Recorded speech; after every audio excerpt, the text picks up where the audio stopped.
Tekrar selamünaleyküm. Sizi Qəbələdən salamlayıram. Gəlmişəm bura, yetki gözəl abağa.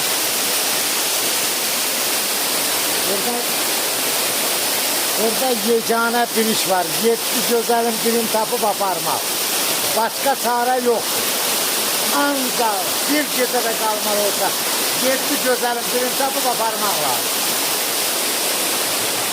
Kaçtığını tutuldayır o.